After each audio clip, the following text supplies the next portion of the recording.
Well, yesterday there was a break in transmission. Break in transmission. Uh, because shopping, which has become a very line filled uh, thing to do. The poor guy in front of me was in line for the same line I was in, and he probably had, I don't know, like maybe 8 items. I had about 2,000 items. Um, they say bunker, I bunker. Uh, oh, yeah. Today's cup. Today's cup, I don't actually use this one a lot, but it's the history of Bugs Bunny through the ages. This was sort of part of the, I don't know, yeah. So you see all the different designs of bugs and how we get to know sort of the bugs. We probably begin to recognize bugs around there, because he was originally quite a, not, not ugly so much as he wasn't as attractive as, he looked more like a rabbit and less like the thing he came to be, and then you recognize here's the award-winning Bugs. So 1990, yeah, that's right, about the same era. I think the by 1990 the boomers were getting a bit of money, and they were like, we can now afford the toys we had to put away, sell in garage sales, or their moms gave away when we were 20 and went off to university, and they were like, we want our toys back. So, yeah, so Bugs was never my favorite. Why not? Um, he either is too knowing or too much victim. Is like, no, it can't be. Like either he's sort of the sucker or he's the sort of complete master, and they're boring. And he's kind of a smart ass, and as opposed to Daffy, who never gets his way, is a perpetual loser, but is irrepressible, enraged about pretty much everything. Thinks he's smart, but isn't really, or is smart up to a point, and then it craters. And yeah, and now I'm trying to remember his name. Mel Blanc did such a good job of getting this character who was, just wanted to be more than he ever was. He wanted to be Bugs, but he just couldn't be Bugs. He was prepared to be evil, but couldn't couldn't muster up enough evil. Yeah, yeah. I mentioned a couple of days ago. I think I mentioned Winslow Homer, and I was thinking about this because it's now April, and why, you may say, and while I'm thinking about the famous American late 19th century, early 20th century painter, because it's April. Well, because I have a calendar of Winslow Homer paintings. I got a calendar this year of, every year it's a different struggle, right? It's like you can have, I love calendars of classic illustration. And ironically, there's not that much of it, you would think. But no. So if you've been in my office, you've seen the John Berkey calendar. He's a science fiction painter, painter of science fiction, mostly book covers. And he's actually a really fine artist. And he's got a big fan following in those of us who sort of read science fiction, read science fiction at the time. Those are famous book covers from the time. Anyway, so you'll remember I have a little tiny wall calendar near the desk. And may have been, I was there probably sitting in the office with some of you when a couple of weeks ago, and I was like, oh my God, I haven't changed the calendar for 3 months. And I'd been staring at the same image. I was like, oh yeah, that's a calendar, not a print. So I went over and changed it. I was reminded partly because I was thinking about Thomas Kincaid. Thomas Kincaid is this crazy, who I talked about, I think, as well. He's this guy who sort of was the king of kitsch. And Disney and Kincaid finally came together in this sort of masterful tsunami of kitsch-related artifacts. Oh my God. Oh, just look him up. Kinkade. Thomas Kincaid. The artist of light is what he called himself. And he ultimately, his empire, quote unquote, went down because he was a fraud. His painting wasn't a fraud. I mean, he could paint. I mean, he painted utter garbage, but for me anyway, it was what I consider to be garbage. But it obviously was extremely popular with people. I think probably still is. But he was running off these. They began to make these lithographs, and and then they began. I was talking about this where they began to, people would paint the paintings on the canvases, they would paint them onto boards, or they would spray them on the board. This is what they were doing. They would either spray the paintings or they would print the paintings on board in this sort of heavy emulsion, and then they would float it off and then put it on canvases, and then they would sell the canvases as originals or Kincaid originals, because he would have people who he trained apparently touch them up and put extra flowers on them. Anyway, Kincaid.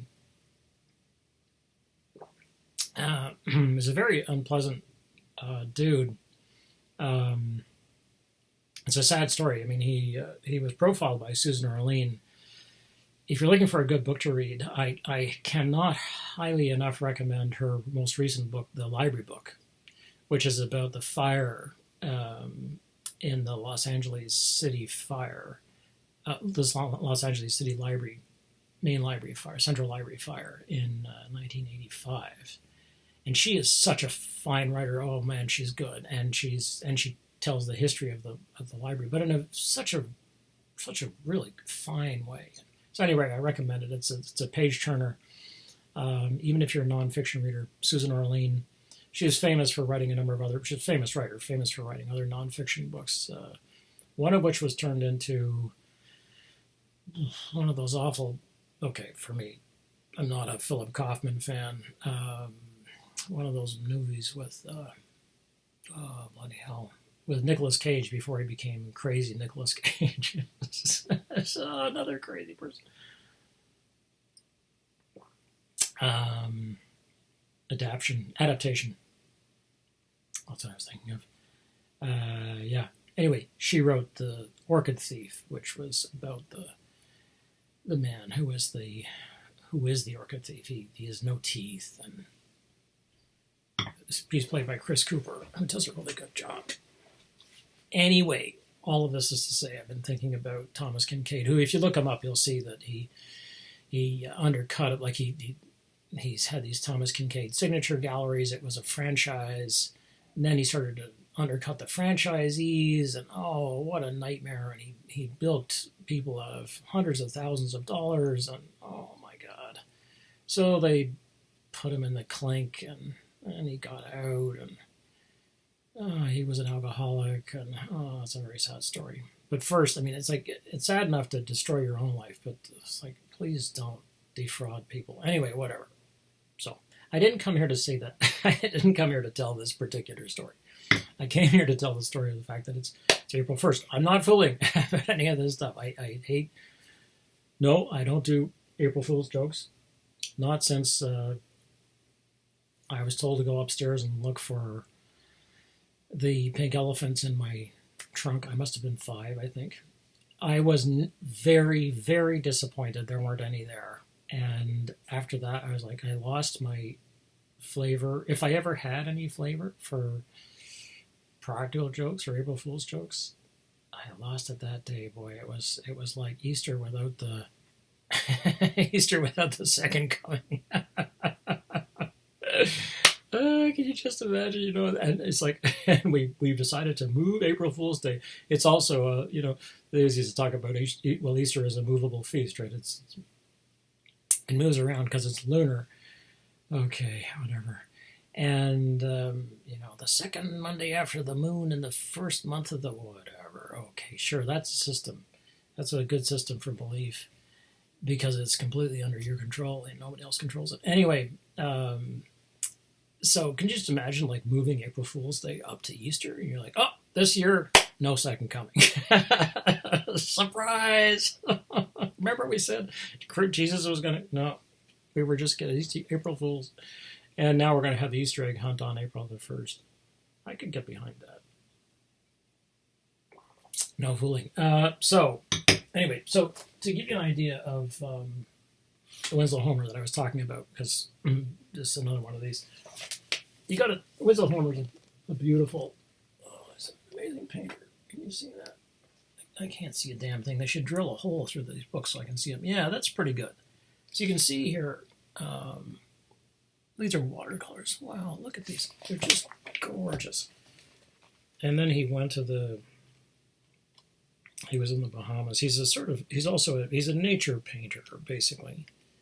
Unfortunately, later in life, he painted people in the Adirondacks, and they were beautiful, gorgeous, loose paintings where he's in, complete control of the medium.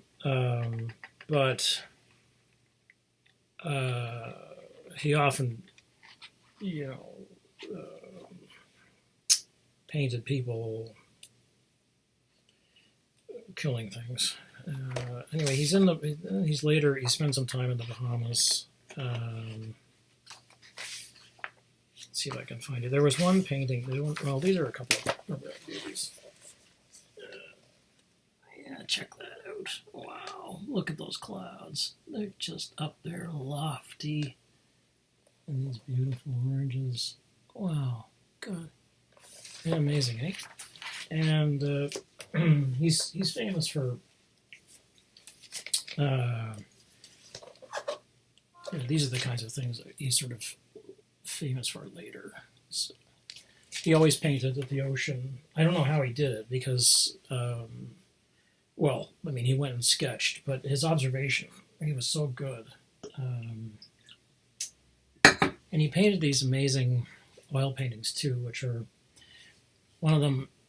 The first time I went to Chicago, I was looking up art museum. Well, I was looking up museums to see, because we were going okay, let's go to Chicago, yeah.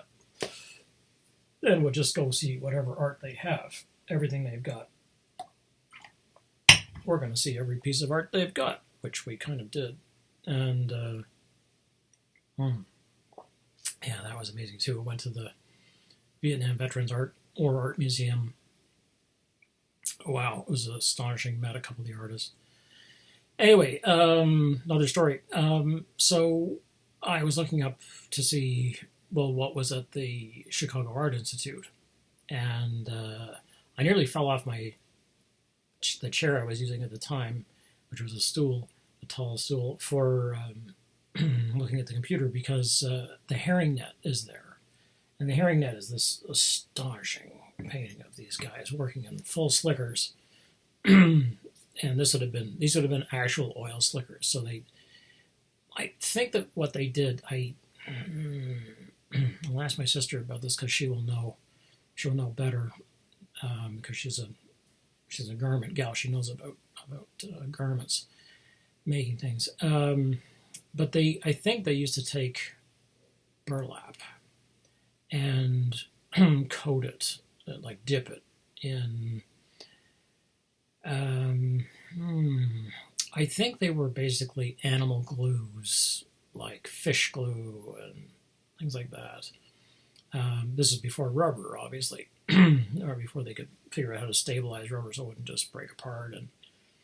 And then they would coat that, and they would coat it with, I think, some kind of. These were dirty. They were, they would, not tar, but some tarry-like substances that they would actually put a layer of oil on them, and they would throw off the water. So then they go fishing in these things. And this is deep water ocean fishing, right? So it's dangerous and rough. So there's a painting. Find it here. There's a famous painting of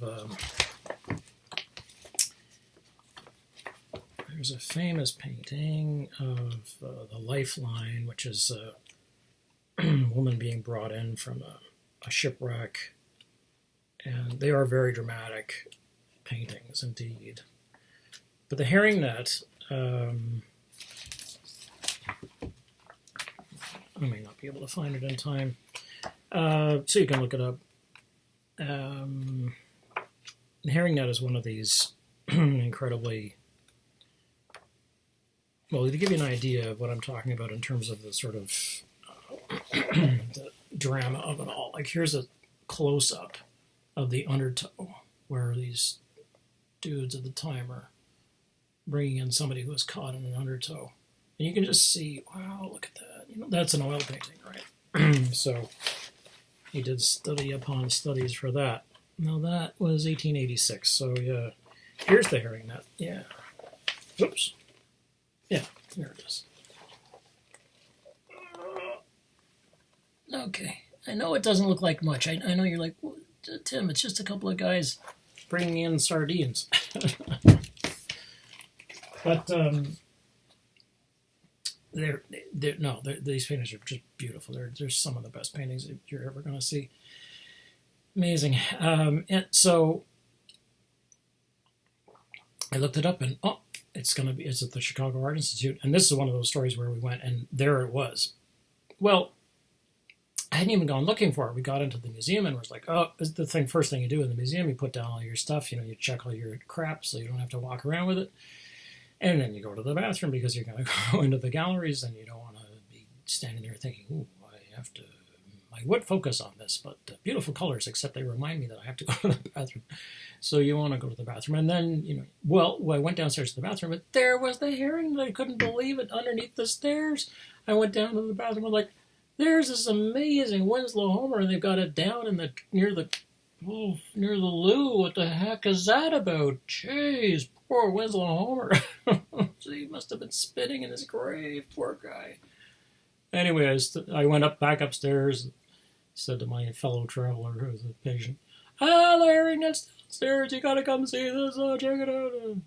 Probably said it more quietly than that, or a little bit more calmly, I hope. Anyway, who knows. But it was something else. Wow, it was a mind blower. So down we went to look at it. What does all this have to do with April the 1st? I hear you asking. Well, as I mentioned, I got this Winslow Homer calendar, right? And it's a nice calendar. It's a long format. They printed it on nice paper. Blah, blah, blah. I thought, okay, yeah, Winslow Homer. I haven't had a Winslow Homer calendar in, 4 or 5, maybe 6 years, because it sort of goes on rotation. If you're interested in illustrators, here's what you can always get. You can always get Maxfield Parrish. You can always get Carl Larson. I just had a Carl Larson calendar last year. You can always get Winslow Homer. Usually, you can sometimes get Jamie Wyeth. He's the youngest son of the Wyeth family tradition of painters. And he's probably the least interesting painter for me, but he's a good painter, and I respect it. And then maybe you can get some science fiction stuff. And there's a lot of sort of Boris and Julie Bell, Boris Vallejo, which tends to be sort of what I consider to be what I think of as pneumatic women with bulgy men who all look like Conan, and women who have all of that muscle that the men have in their abs, and their arms has been pushed into women's breasts, and it's just, I can't look at it anymore. I can't look at it. Oh, it's so tedious, and it's like, this is it. We're still doing this after all these years. You still got these pneumatic women out here with these They all look like Gal Gadot, and, except they have. Oh, Jesus. Don't tell me this is about women's empowerment, please. Sell that somewhere else. Anyway, I don't want Boris Vallejo on my wall. Blech. He's a good painter. But anyway, so I got a Winslow Homer calendar. And this was March. So I'll hold it, whole sheet up where you can see. So this was March. This is a famous Winslow Homer painting. And people love this bloody painting. It's called Left and Right. Yeah, sorry, Right and Left. You got to get it in the right order there. Right and left. And you're like, but Tim, that's a painting of two dead ducks. Like, exactly. 1909, right? So it's basically, you can see where people look at Homer and say, was that early modernism? It's like, no, it is not. No. I mean, it's a new way of looking at, I suppose it's a fresh way of looking at the world because the paintings are so immediate. But, are the politics modernist?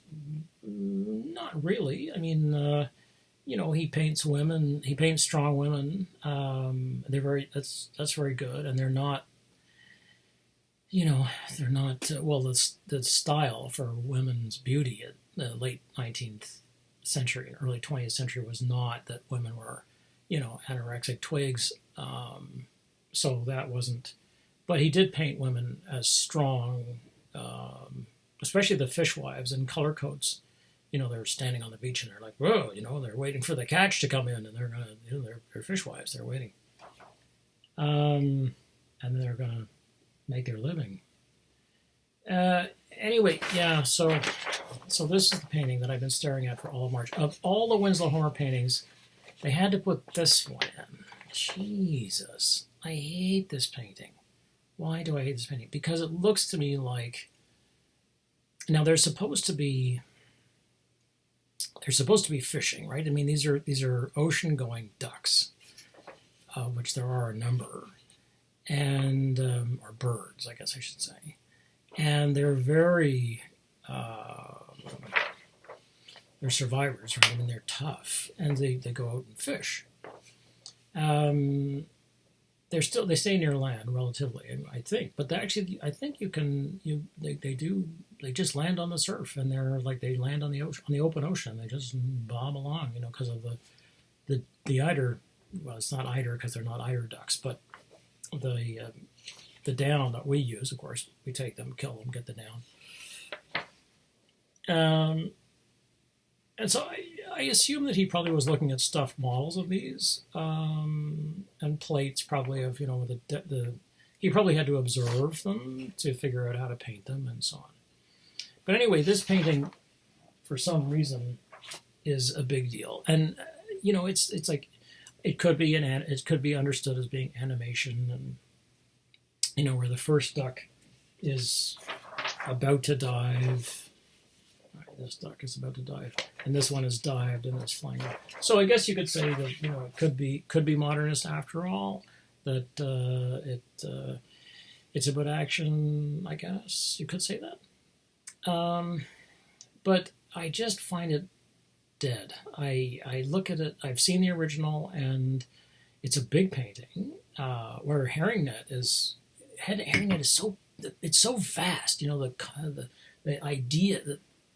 The content of the HerringNet painting is so enormous. The ocean goes on forever, and here are these guys struggling with this net, and the sun is beating down on them, and you just know exactly what kind of day it is. They're inside their slickers. It's hot, but the wind is blowing. And it's cold, and it's the ocean. It's dangerous, and they're pulling up the HerringNet. It's hard work. There's a lot of physical. So there's all that is going on, and that meanwhile, they're alone out there in this little dory. There's not some big ship nearby. This is what they do. They went out and fished. This is how they made their living. Amazing amounts of courage just to do your daily life. So but the painting is about I don't know, about maybe this big. It's not big, 18 by 24 maybe inches. Sorry. You'll have to convert that yourselves. I'm not up to it this morning. That's another whole story about the metric system. Anyway, but here are these damn ducks. And So I saw them. I can't remember where I saw them, but anyway, I did see them eventually, and I was like, I stood there for the longest time in front of this big band. I'm like, they just look dead to me. They look like they're under glass or something. They look like they're taxidermied, ducks, the poor ducks, and but people love this painting, and I assume it's a sort of two roads diverged in a yellow wood, and the Robert Frost poem about the two different ways you can go in life, and one way you're gonna come back, but you never do come back, and I guess there's that, and okay. Anyway, it's not my favorite painting. In fact, it's my least favorite Winslow Homer painting, and I'm including the early paintings that he did when he was a Civil War artist, and those were stiff paintings. He was learning, and he was a young guy, so he didn't know yet, and they were illustrations for one of the illustrated magazines, which means they would have been engraved, and they're very stiff and not at all lively the way the later. There's a certain point at which he was just so relaxed. It's just, wow, it's a few strokes and you're like, my God, that's a human being. Amazing stuff. But there are these, dead. Anyway, so I had it up for March, and I love March. As I've mentioned before, I love March. It's one of my favorite months, probably maybe my favorite month now, in Ontario, in southern Ontario. In northern Ontario, not my favorite month, or more northern Ontario. Like I learned that in March in Ottawa is like January. Well, actually, it's not, because January is like January in Ottawa. March is not spring yet in Ottawa. You're like, oh, ouch. April is like March. April in Ottawa is like March for us in Toronto or London,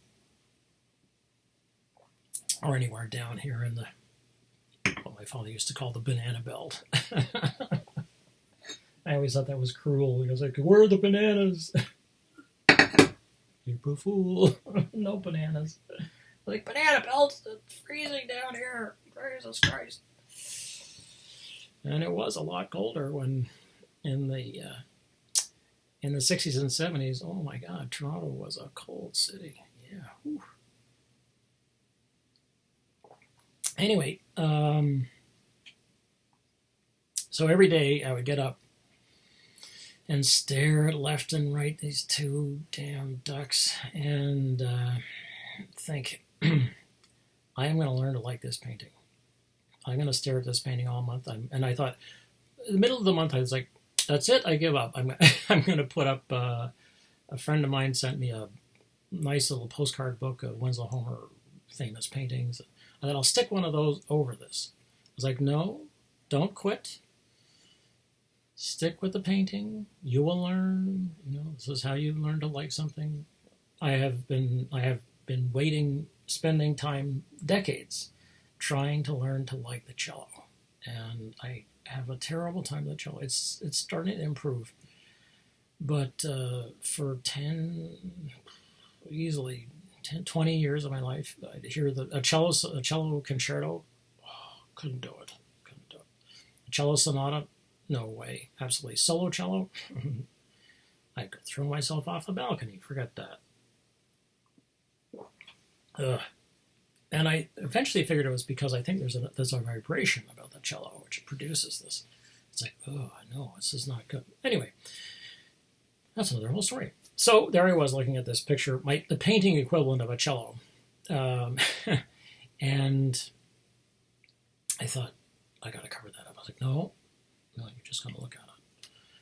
So finally, and I was like, yeah, but this is all of March. I love March. I was like, yeah, well, this is the calendar that's up for this month, and you're going to look at this painting and think about why you don't like. I was like, yeah, but this isn't a Puritan thing anymore. You don't have to sit here and look at a painting you don't like. Screw that. Those days are over. The days of being 15 or something like that, and somebody saying, well, that's just the way it is, suck it up, and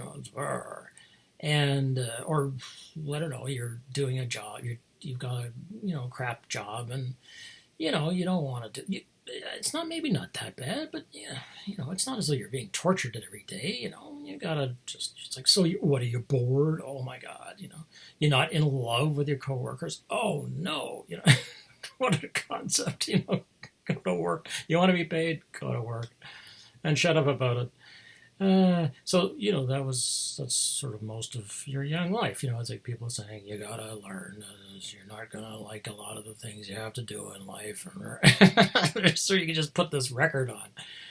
But they probably, yeah. Given that Disney, I see last night that Disney is going to release, this blows my mind. They're going to release, like, I don't know, the Princess and the Frog, and they're Frozen 1 and 2, and Moana, and things like that. They're going to release the one VHS. Oh, that's so funny. Oh, they're going to charge $30, which is what they used to cost, and $26.99. And they're going to be collector's items. You know, oh man, oh baby. Anyway, so yeah, so this was the time of, there's a time of life when basically people, you sort of hear this perpetual recording loop of people telling you got to suck it up and, you know, go toughen up and get used to the idea that everybody doesn't love what they do and life is tough and, you know, the usual Puritan stuff. But when you get to be a certain age, people are like, fuck it. You know, I'm going to drink as much wine as I want, and I'm going to, you know, I'm going to see what I want, and I'm not going to go to a party I don't want to go to, and if my peer group thinks I should do this, fuck them. I'm not going to do it if I don't want to do it. And, you know, you stop paying attention to as much to the people who are telling you what the rules are. You're like, whatever. You know, those are your rules. And if you're still following those rules, good for you. That's fine. I'm not following those rules. Well, so there I was having this dialogue with myself every morning, standing there looking at this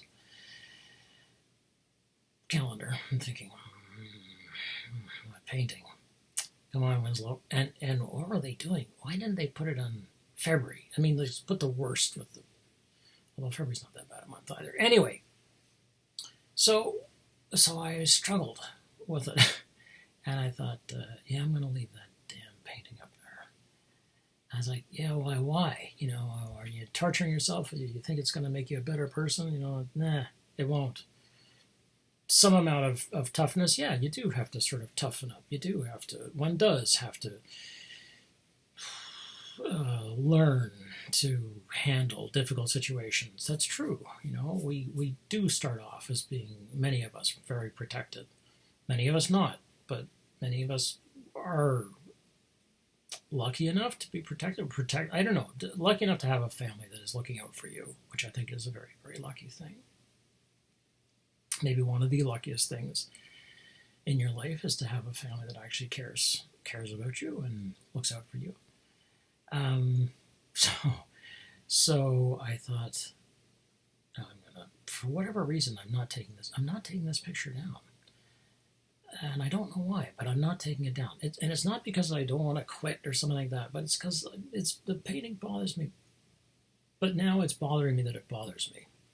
It's like, so what? So it's this painting you don't like.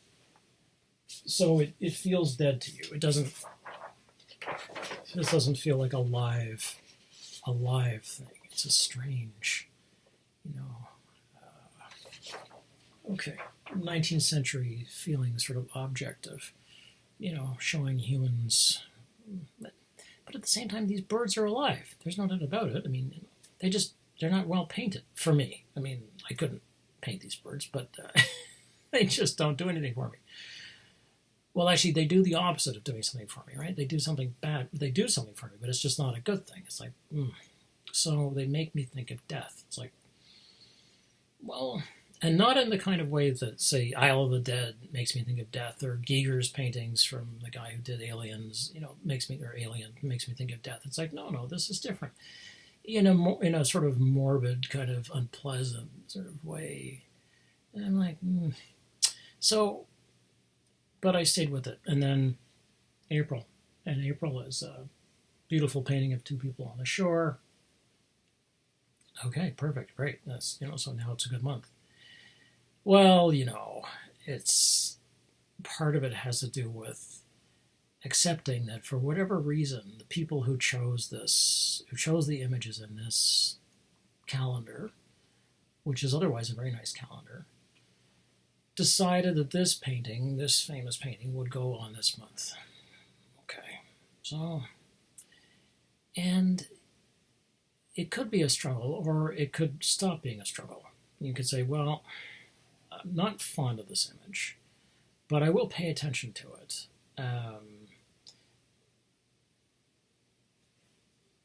Which I otherwise wouldn't. I would go past it. I would see it and go, oh, left and right.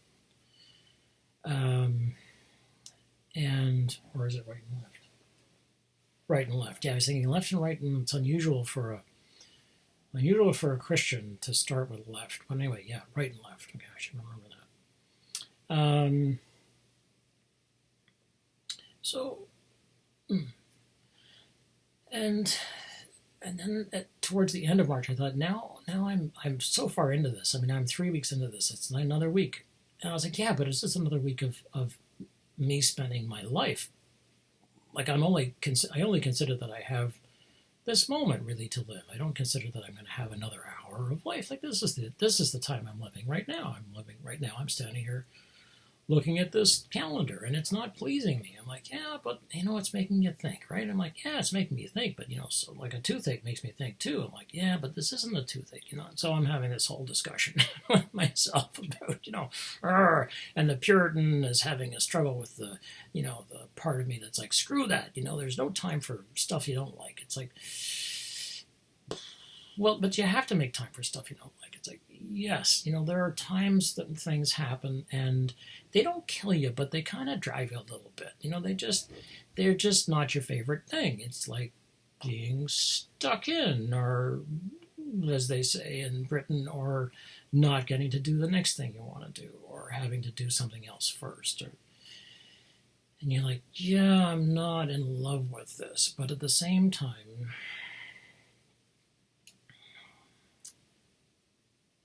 it's what I'm doing, right? This is the month of March. And in March, it just so happens that the picture on the calendar is not my favorite picture, even though I chose the calendar. Even though I knew this painting was in the group, I was like, that's all right. It's just a month. Well, how many other things are like that, where we're like, this is just an hour. I just have to get through a day. I just have to get through a term. I just have to get through 4 years. I don't love school, but I remember talking to a student years and years ago. I was teaching at UBC. And I said, she was having a tough time in my class. It was a writing class or an English class that everybody had to take. I mean, you had to pass through that class if you wanted to go on. So I said, well, okay, so you're not having a good time in this class. I'm sorry about that. I get it. Not everybody's a fan of literature. Yeah, no, I get that. They probably like doing something else. What do you like to do? So we started talking about that. And she was kind of, feeling bleh. So because she felt bleh, she didn't really like to do anything. Like, that's what happens when you feel bleh, right? You're like, I don't like to do this, and I don't like to do that. What about chocolate? It's like, nah, chocolate, bleh, I'm over chocolate. It's like, okay. Things are in trouble when somebody refuses chocolate, right? Or ice cream. You're like, well, okay, what's the next thing? Like, smack? Like, you want some heroin? Would that do the job for you? Anyway, so I said to her, well, so what's your degree? What are you doing for your degree? Business. I said, oh, business, okay. Or commerce. UBC, it was called commerce at the time. I said, okay, commerce, yeah, good. So do you enjoy that? She's like, no.